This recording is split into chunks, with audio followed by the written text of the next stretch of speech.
본문 말씀으로 일상과 성적인 면에서 거룩하라 라는 제목으로 말씀 나누기로 합니다. 최근에 다시 그 코로나19 바이러스가 유행, 확산하는 추세라고 합니다. 마스크를 실내외에서 잘 썼을 때는 그 확산되는 게 좀 덜했는데 이제 여름이다 보니까 바람 나갈까 싶어서 꽁꽁 틀어막고 에어컨을 틀고 그리고 실내에서는 더 이상 마스크를 착용하지 않다 보니까 안에서 이제 바이러스가 확산이 잘 돼서 계속해서 확산하는 추세라고 합니다. 초창기 2020년 코로나19 발발했을 때 기억나시나요? 그때 그 한번 걸리면 죽을 것처럼 누구나 죽을 것처럼 막 누구 걸렸다 그러면 막 바이러스 취급하고 막 혐오하면서 막 대구 격리시켜야 된다 그러면서 막 그런 혐오가 넘쳐났던 시기였습니다. 그때 학교도 못 갔었고 사람들 모이는 것도 제한되어 있었던 정말 꿈만 같았던 정말 사실이었나 싶을 정도로 그 시간이 있었습니다. 그때 이제 병의 확산을 막기 위하여서 사람을 오지 못하게 하고 따로 공간을 구분하고 이렇게 생활했던 것을 가리켜서 저희가 격리라고 하였습니다. 격리는 이제 환자를 소외시키고 따돌리고 그리고 너는 병자야 마녀 사냥을 하는 것이 목적이 아니라 병이 확산하지 않도록 지역과 공동체를 보호하기 위한 조치가 바로 격리였던 것입니다. 오늘은 하나님께서 말씀하시는 성결법에 대해서 살펴볼 텐데요. 하나님의 백성을 거룩하게 만들기 위하여서 오늘 격리와 관련되어 있습니다. 먼저 첫째로 보면 출산한 여인에 관한 법입니다. 제가 2절 말씀 읽었는데요. 2절 말씀을 보면 이스라엘 자손에게 말하여 이르라 여인이 임신하여 남자를 낳으면 그는 이레 동안 부정하리니 곧 월경할 때와 같이 부정할 것이며 출산을 하는 건 너무나도 축하할 일이고 감사한 일임에도 불구하고 부정하다라고 하는 것은 구약 성경에 이제 피는 생명과 관련되어 있는데 생명을 낳는 일임에도 불구하고 피가 흘러나오는 것, 피가 새는 것을 가리켜서 깨끗하지 않다, 정확하지 않다, 그래서 부정하다라고 말씀하였습니다. 그래서 7일 동안 부정하다라고 하였고 4절 말씀을 보면 같이 읽겠습니다. 시작. 그 여인은 아직도 33일을 지내야 산혈이 깨끗하리니 정결하게 되는 기한이 차기 전에는 성물을 만지지도 말며 성소에 들어가지도 말 것이며 아멘. 그래서 7일을 부정하고 33일이 더 지나야 이제 산혈이 깨끗해진다. 산모에 있는 그 더러운 찌꺼기와 같은 것들이 다 이제 밖으로 배출되면서 그제서야 깨끗해진다라고 말씀하십니다. 그러니까 33일과 7일을 더하면 40일 동안은 회복에 이거 전념을 해야지 몸이 깨끗해지고 정해진다라고 하였던 것입니다. 얼핏 보면 산모를 격리시키는 것과 같은 조치로 보이지만 곰곰이 생각해 보면 산모에게 공식적인 휴식과 쉼을 제공하면서 신생아를 보호하는 제도가 바로 이때부터 있었던 것입니다. 요즘 사람들은 출산하고 나면 그 산후조리원에 들어가게 되는데 짧게는 한 주, 길게는 2주에서 3주까지 이렇게 머물면서 거기서 이제 아기를 다 봐주고 먹을 거 다 주고 따뜻한 공간에서 몸을 이렇게 회복하다 나오는데 저렴한 곳 기준으로 한 주에 100만 원 정도 합니다. 그러니까 2주 하면 200만 원, 3주면 300만 원, 이게 저렴한 곳 기준입니다. 이러니까 어른들이 우스갯소리로 하시는 말씀이 이렇게 해주면 나도 지금 애 더 낳겠다 막 이런 말들을 심심찮게 하시곤 합니다. 왜냐하면 어르신들 세대는 출산에 배불뚝인데 출산 그 밭 열심히 막 하다가 그러면 이제 애 낳으러 갔다가 뭐 이제 막 며칠 동안 쉬고 해야 되는데 또 바쁘다 부르면 또 그 회복하지도 못한 몸 가지고 밭매러 다시 갔던 때다 보니까 이 산후조리라는 것은 없었고 이게 몇천 년 전 이야기가 아니라 불과 몇십 년 전 대한민국의 모습입니다. 그런데 오늘 성경의 이 기록 당시는 지금부터 약 3,500년 전입니다. 3,500년 전 그 이스라엘 백성들에게 여성들의 인권이라고는 존재하지 않았던 그 당시에 하나님께서는 산모와 신생아를 보호하는 제도적 장치를 마련해 주셨던 것입니다. 출산 후에는 371이라고 해서 3 곱하기 7일, 그래서 21일 정도 이제 회복에 전념을 하게 되고 옛날에는 이제 100일 잔치를 굉장히 귀하게 여겼습니다. 100일이면 이 어려운 고비, 질병 이거 다 무사히 넘겼다. 이제 좀 안심해도 되겠다라고 하는 기간이 100일이었습니다. 그래서 지난 금요일 저희 이제 넷째 하랑이도 100일을 맞이하였습니다. 주보에 보시면 사진이 너무 빵긋빵긋 잘 나왔는데 뭔가 조금 부족한 면이 있는 것은 저희가 집에서 찍었기 때문입니다. 어디 사진관 가지 않고 집에서 저희가 이렇게 찍어가지고 약간 부족한 모습이 있는데요. 저희가 100일 그러면 아이고 벌써 100일이야 이렇게 너무 쉽게 말씀해 주지 않으시기를 바랍니다. 저희는 너무 힘들기 때문입니다. 100일 정말 긴 시간이었습니다. 지금은 100일 전에 죽는 아기들이 특별한 질병을 제외하고는 잘 죽지 않는 상황이지만 조선 총독부 자료에 의하면 1925년에서 1930년도 그때 1세 미만 사망률이 73%라고 합니다. 그러니까 4명 중 3명이 죽었습니다. 4,000명이 태어나면 3,000명이 죽을 만큼 어마어마한 숫자로 죽어나갔던 것이 불과 100년 전 대한민국의 모습입니다. 두 번째로 성결법에 대해서 피부병 환자에 대해서 말씀하십니다. 같이 읽겠습니다. 시작.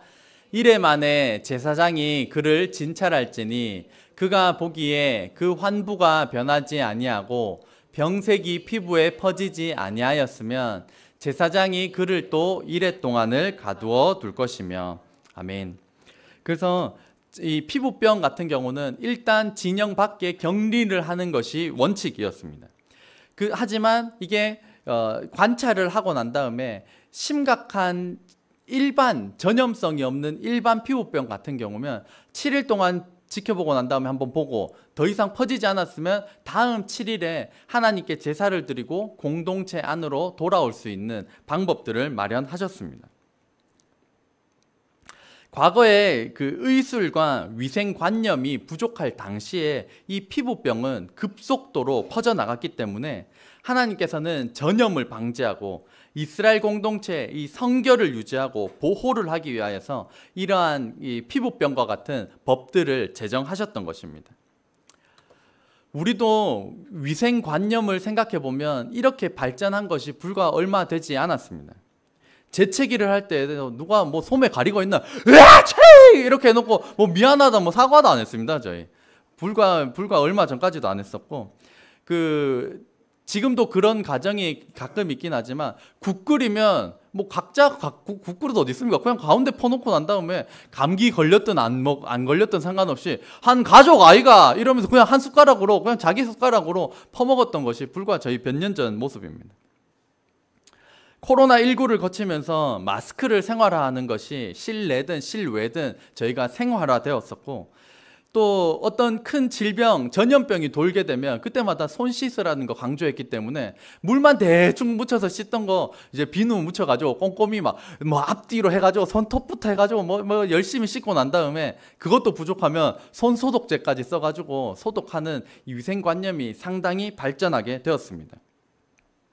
하지만 이 당시에는 그러한 의술이 없었기 때문에 하나님께서 이 피부병으로부터 이 번지는 전염을 막기 위해서 이러한 법들을 제정하셨던 것입니다. 7절, 8절 말씀을 같이 보면 같이 읽겠습니다. 시작. 그러나 그가 정결한지를 제사장에게 보인 후에 병이 피부에 퍼지면 제사장에게 다시 보일 것이요 제사장은 진찰할지니 그 병이 피부에 퍼졌으면 그를 부정하다 할지니라. 이는 나병임이니라. 아멘. 그래서 원래 이 나병은 문둥병, 한센병, 피부가 썩어져 들어가고 잘려나가는 그러한 질병을 의미하지만 오늘 이 본문의 이 나병이라고 하는 것은 전후 문맥을 살펴보면 사람에게만 발발하는 것이 아니라 옷에도 집에도 벽에도 발발하는 것으로 보아서 이 사람 인체를 제외하고는 곰팡이균으로 해석을 하고 사람의 인체에 있어서는 나병을 포함한 심각한 악성 피부병, 전염성이 있는 피부병으로 해석을 합니다. 그래서 이 감염성이 있는 악성 피부병의 경우일 때는 피부가 완전히 이 바이러스에 침식당하여서 전염성이 사라지기 전까지는 계속해서 부정하다고 여겨져서 진영 밖에서 그것이 낫기 전까지, 퍼지기 전까지 계속해서 밖에서 격리되어야만 했던 것입니다. 왜냐하면 지금과 같이 의술, 위생관념이 좋지 않았던 시대에 이스라엘 공동체를 보호하기 위한 하나님의 조치였던 것입니다.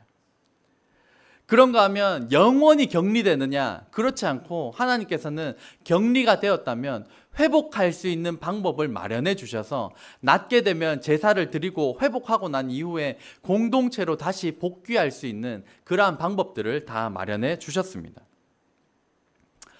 우리 교회는, 교회 다니는 사람들은 자신을 죄인이라고 인정한 무리입니다. 한번 따라해 보시겠습니까? 교회는 자신을 죄인이라고 인정한 무리, 자신을 죄인이라고 인정한 무리. 그러니까 교회 다니는 사람들은 내가 하나님 앞에서 죄인이라고 인정한 무리입니다. 교회 밖은 의인이 있는 것이 아니라 자신이 죄인이라고 인정하지 않은 무리들이 교회 밖에 있고, 어차피 교회 밖이나 교회 안이나 죄인은 마찬가지지만 교회를 다니는 사람들은 내가 하나님 앞에서 죄인이라고 인정한 무리인 것입니다. 요즘 이제 이런 단어를 들어보셨는지 모르겠는데, 이제 개념 없는 초등학생들을 일컫는 단어가 잼민이라는 단어가 있습니다. 벌써 이제 유행이 지나기도 지났는데요. 이게 그 유튜버가 만든 단어인데 사람들이 이것을 많이 쓰다 보니까 이게 개념 없는 초등학생을 지칭하는 단어라고 이제 다 알려진 게 바로 잼민이, 신조어입니다. 센터를 다니다 보면 이 아이들, 초등학교 이 잼민이를 상대하는 게 쉽지 않은데요. 안타깝게도 저희 집에도 이 잼민이와 같은 초등학생이 2명이나 있습니다. 요 녀석들이 한 번 말해서 듣는 적이 없습니다. 한 번 말하면 귓등으로 대충 듣고 좀 화내고 소리치고 겁주고 막 이렇게 하면 잠깐 듣는 신용을 좀 합니다. 어제도 이제 그 다이소에 갔다가 물총을 사왔는데 그것을 주방에다가, 물총을 주방에다 두는 겁니다. 그래서 주방은 어느 집이건 마찬가지로 주방은 언제나 비좁지 않습니까? 아무리 정리를 해도 좁은 게 주방인데 주방에다가 놓는 겁니다. 그래서 저희 집은 자기 물건은 자기 방, 자기 침대, 자기 책상에 놓으라는 원칙을 가지고 이 물총 자기 방에 갖다 놔라. 그러니까 싫다는 겁니다.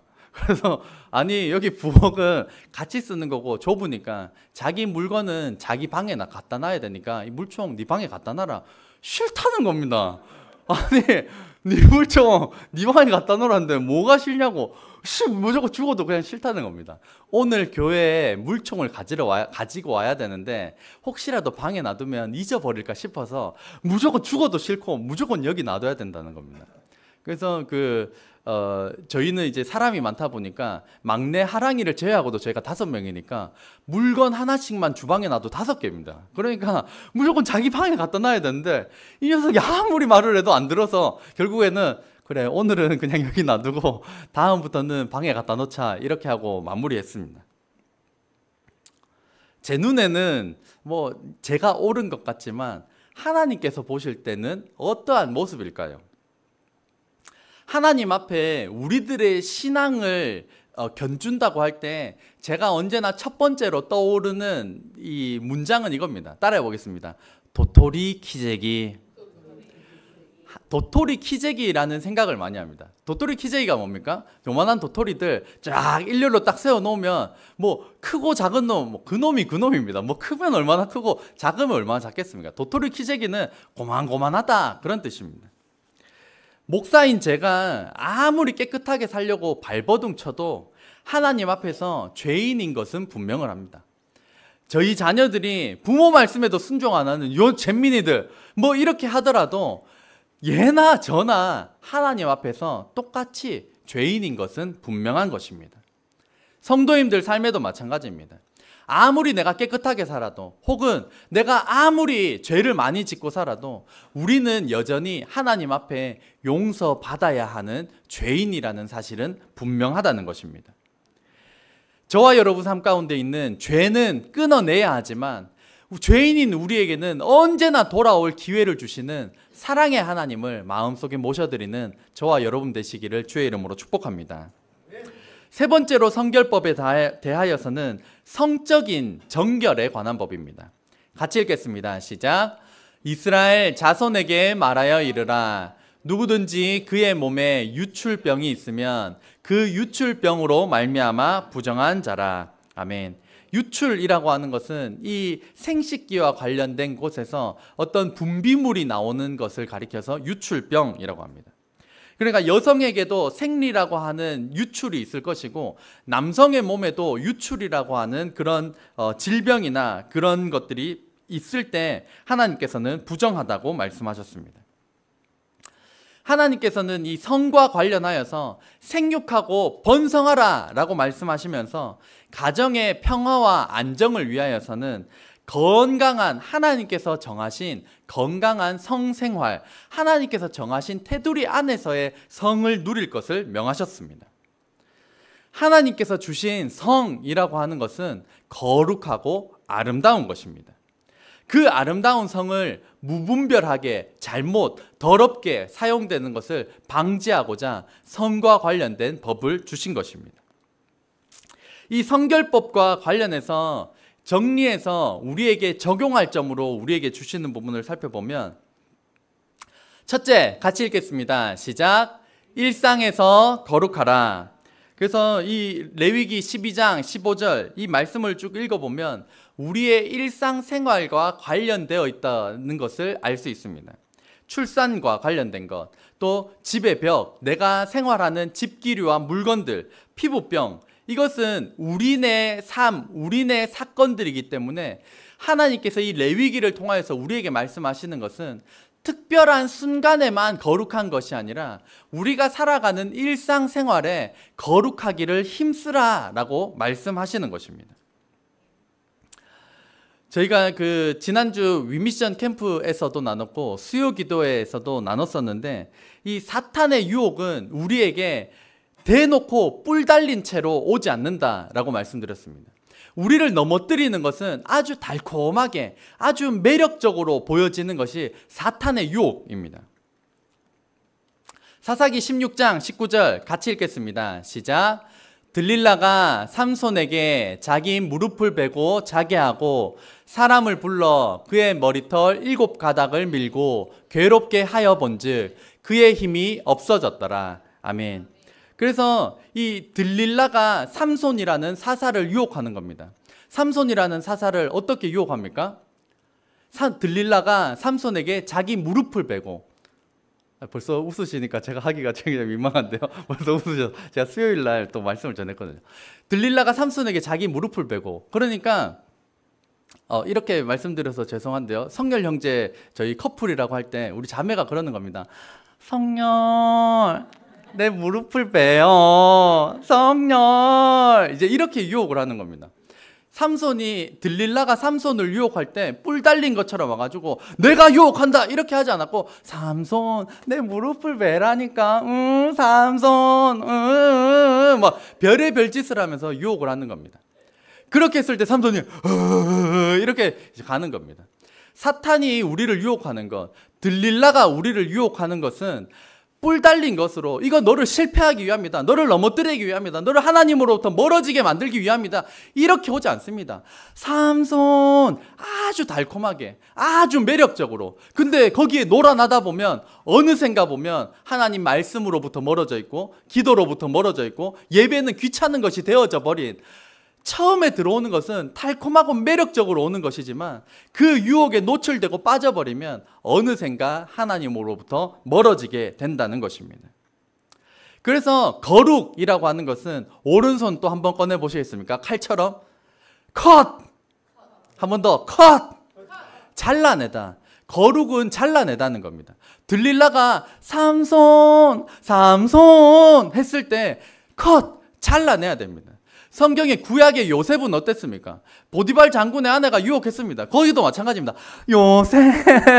요셉 나랑 자자니까 막 별짓을 다 할 때 요셉은 컷! 잘라내고 도망쳤기 때문에 그는 하나님 앞에서 거룩한 삶을 유지할 수가 있었던 것입니다. 나의 거룩함이 우리 믿음의 공동체의 전이 되도록 만들어야지 나의 더러운 죄가 공동체에 전염되도록 해서는 안 되는 것입니다. 일상에서의 거룩함을 지켜 하나님 앞에서 거룩하게 살아가는 저와 여러분 되시기를 주의 이름으로 축복합니다. 둘째, 같이 읽겠습니다. 시작. 성적인 면에서 거룩하라. 한번 제가 질문을 해보겠습니다. 성관계는 아름다운 것인가요? 라고 하였을 때 저희가 선뜻 그렇다라고 대답하기가 조금 애매합니다. 왜냐하면 어떤 부분은 그런 것 같기도 하고 어떤 부분은 아닌 것 같기도 하기 때문입니다. 왜냐하면 세상에서는 하나님께서 창조하신 성을 너무나도 더럽게, 너무나도 돈벌이용으로, 너무나 타락적으로, 쾌락적으로만 사용하는 너무나도 많은 부분이 있기 때문에 과연 이것이 아름다운 것인가 저희가 정의 내리기가 어렵습니다. 하지만 남자 여자의 생식기를 만드시고 결혼한 부부의 성관계를 만드신 분은 하나님이십니다. 성관계를 만드신 분은 하나님이십니다. 그렇다면 성관계는 아름다운 것인가요?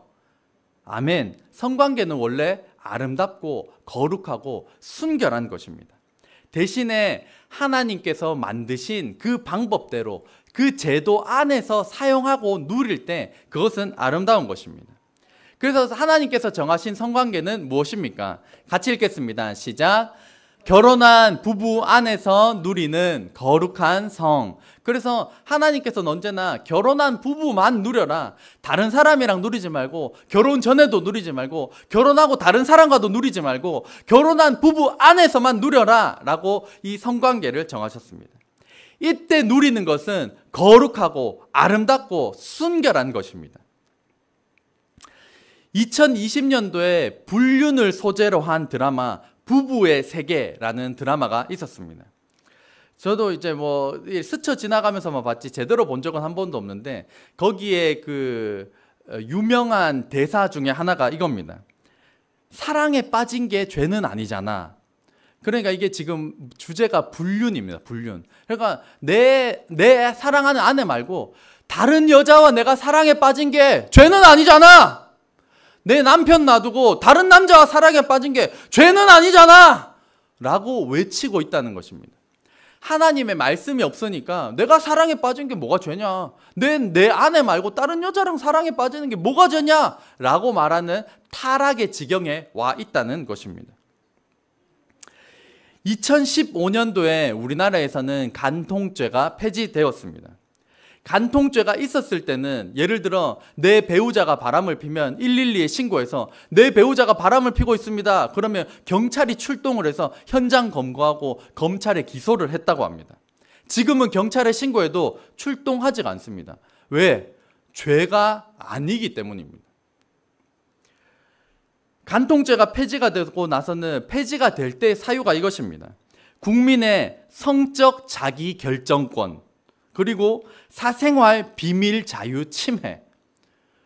내가 결정할 수 있다는, 내 배우자 말고 다른 걸 결정할 수 있다는 것으로 인해서 간통죄가 폐지가 되었습니다. 그래서 이제는 피해 배우자가, 바람난 배우자가 바람을 필 때 피해 배우자가 직접 증거를 확보해서 민사소송을 벌여야 된다고 합니다.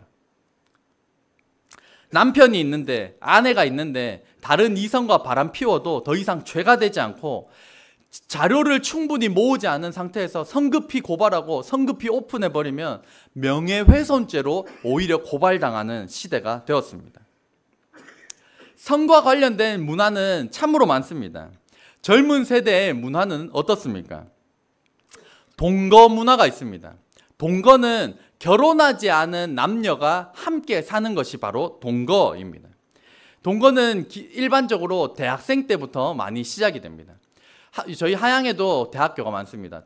대구대, 대가대, 호산대, 경일대 여기도 있는데 이 동거하는 커플들은 쉽게 이 행색에도 굉장히 그냥 쉽게 눈치챌 수가 있습니다. 동거한다라고 그냥 딱 보면 알 수가 있습니다. 슬리퍼, 추리닝, 밤 아주 늦은 시간이나 새벽 아주 이른 시간이나 그런 시간에 그런 같이 있다가 오는 행색을 볼 수가 있습니다. 성경은 이 동거 문화를 지지하지 않습니다. 왜냐하면 결혼한 부부가 누려야 되고 결혼한 부부가 함께 살아야 되기 때문입니다. 방값을 아낄 수 있다라는 핑계로, 외로움을 덜 수 있다라는 핑계로 젊은 남녀 너도 나도 동거 넘쳐나고 있습니다.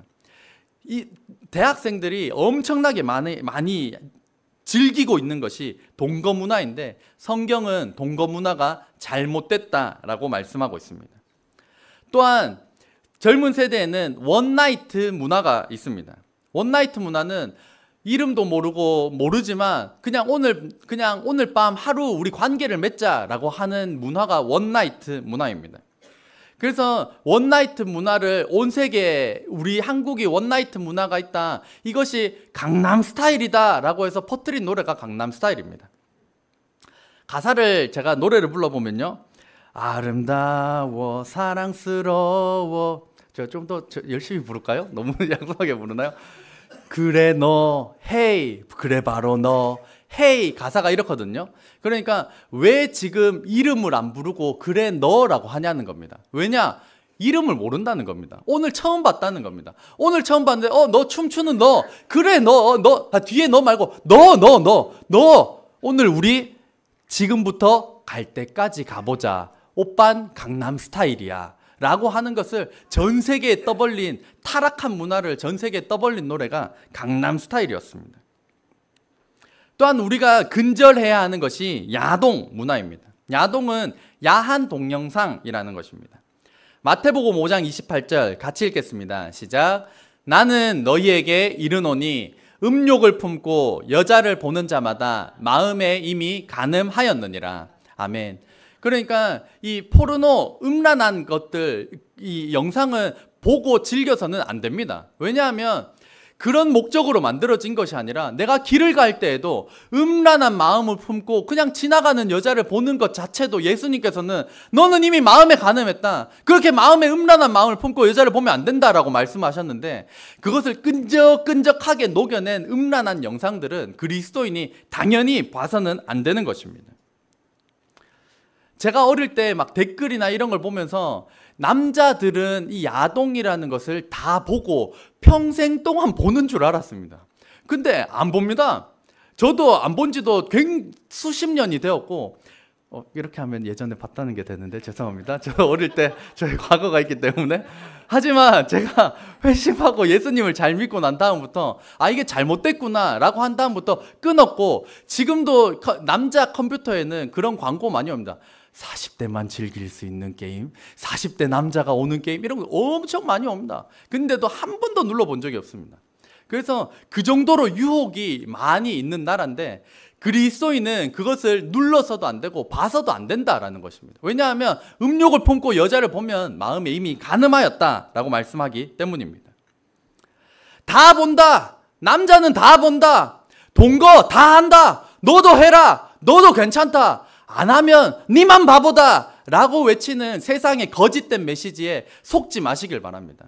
남자 안 볼 수 있습니다. 안 봅니다. 예수님께서 보라고 말씀하시지 않으셨습니다. 동거 문화 즐기라고 말씀하시지 않으셨습니다. 원나이트 문화 괜찮다, 너만 바보다 말씀하지 않으셨습니다. 예수님께서 말씀하신 기준을 저와 여러분의 기준 삼기를 주의 이름으로 축복합니다. 그래서 마지막 혼전 순결입니다. 결혼 전인 형제 자매님들, 이게 구닥다리라고 생각하지 말고 하나님 앞에서 내가 성적으로 내 미래의 배우자를 위하여서 순결하게 거룩하게 준비되겠다 선언하고 선포하시기를 바랍니다. 혹시라도 무너졌더라도 다시 또 결단하고 다시 또 결단하면 됩니다. 왜냐하면 우리가 언제나 회개하면 예수님은 용서하시는 분이시기 때문입니다. 오늘 다이어트 실패했다고 내일 안 하실 겁니까? 다이어트 계속 도전하실 것이지 않습니까? 혼전 순결도 더 우리가 결단하고 더 조심해야겠지만, 우리 과거에 이미 무너진 삶이 있다 할지라도 예수님은 우리가 회개하기만 하면 언제나 용서하시는 분이십니다. 그래서 우리가 다시 한번 결단하고 다시 한번 선포하면서 이 혼전 순결하게 지킴을 통하여서 내 미래의 배우자에게 우리의 하나님께서 허락하신 아름다운 성, 결혼한 부부에서 누리는 이 아름다운 성을 성경 안에서 기쁨으로 누리시는 저와 여러분 되시기를 주의 이름으로 축복합니다. 기도하겠습니다.